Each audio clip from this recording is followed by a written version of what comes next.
এই বর্ষায় গাছকে কোনো খাবারই দেবেন না। যারা বলে প্রচুর খাবারের প্রয়োজন, আমি গত 15 দিন ধরে 20 দিন ধরে আমি গাছে কোনো খাবারই দিচ্ছি না। এত পরিমাণে বৃষ্টি হচ্ছে, গাছ এমনিতেই বাড়ছে, কোনো খাবার দেওয়ার প্রয়োজন নেই। অতিরিক্ত খাবার দিয়ে গাছকে ক্ষতি করবেন না। নতুনরা এই ভিডিওটা অবশ্যই দেখুন, যারা অভিজ্ঞ তারা স্কিপ করে যাবেন, কারণ এই ভিডিও নতুনদের জন্য খুব উপকারী হতে পারে।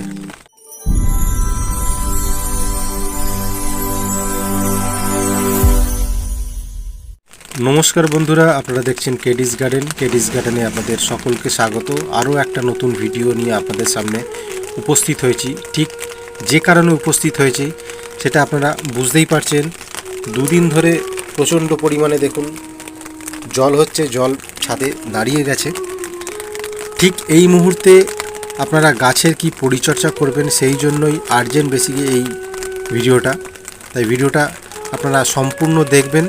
শুধু চন্দ্রমল্লিকা গাছ নয়, আপনাদের ছাদের প্রত্যেকটা গাছের ক্ষেত্রে কি পরিচর্যা হতে পারে সেই জন্যই আজকের ভিডিওটা। খুব সংক্ষেপে আমি বলার চেষ্টা করব, আপনারা স্কিপ না করে আপনারা পুরো সম্পূর্ণ ভিডিওটা দেখবেন।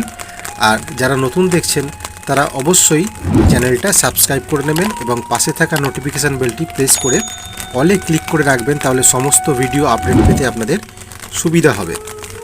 দেখুন, সিন্ডারে গাছ করার এটাই সুবিধা, গত দুদিন ধরে বৃষ্টি হচ্ছে কিন্তু সিন্ডারে এক ফোঁটাও জল দাঁড়িয়ে নেই।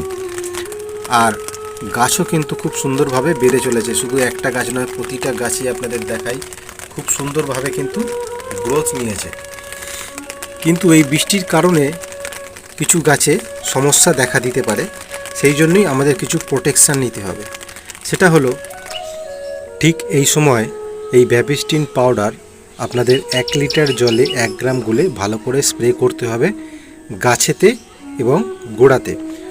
দেখুন, এই ব্যাবিস্টিন পাউডার হচ্ছে কার্বেন্ডাজাইম গ্রুপের। এটা একটি সিস্টেমিক ফাঞ্জিসাইড, অর্থাৎ ফাঙ্গাস এবং ব্যাকটেরিয়া দু ধরনেরই সমস্যা কন্ট্রোল করতে খুব ভালো কাজ করে। যদি আপনাদের কাছে এই ব্যাবিস্টিন পাউডার না থাকে তাহলে আপনারা সাপ পাউডার জলে গুলে ভালো করে এই গাছগুলোর গোড়াতে আপনারা দিতে পারেন। সাপ পাউডারে ম্যানকোজেবটা বেশি আছে, কার্বেন্ডাজাইম 12% আছে এবং ম্যানকোজেব আছে সম্ভবত 63%-এর মতো। তো এটাও আপনাদের গাছকে অনেকটাই রক্ষা করবে। আপনাদের কাছে যদি ব্যাবিস্টিন পাউডার যদি না থাকে তাহলে আপনারা সাপ পাউডার অবশ্যই গাছে দিন এবং গাছকে কিন্তু এই বর্ষার সময় একটা ফাঙ্গাস বা ব্যাকটেরিয়ার হাত থেকে রক্ষা করুন।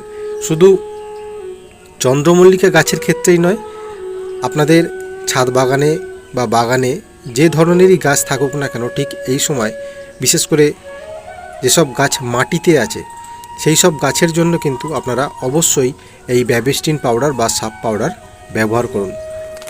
যেহেতু গত দুদিন ধরে বৃষ্টি হচ্ছে, গাছে কোনো রকম খাবার আপনারা দেবেন না। আর আপনাদের দেখালাম, এটা আমার সিন্ডার মিডিয়াতে তৈরি। সিন্ডার মিডিয়াতে করার এটাই মজা যে যতই বৃষ্টি হোক, 2 দিন 4 দিন বৃষ্টি হোক, গাছের কিন্তু ক্ষতি হয় না, বরং যত বৃষ্টি হবে তত কিন্তু গাছের রূপ পরিবর্তন হতে থাকবে। কারণ বৃষ্টির জলে এমনিতেই খাবার থাকে, তাই গাছ আপনারা দেখেই বুঝতে পারছেন যে গাছ কত সুন্দর হেলদি হয়ে বেড়ে উঠছে। আপনারা কোনো রকম খাবার দেবেন না, এমনিই গাছ বাড়বে। বর্ষায় ঠিক এইভাবেই আপনারা পরিচর্যা করতে থাকুন।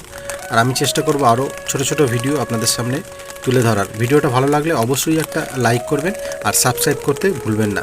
ধন্যবাদ।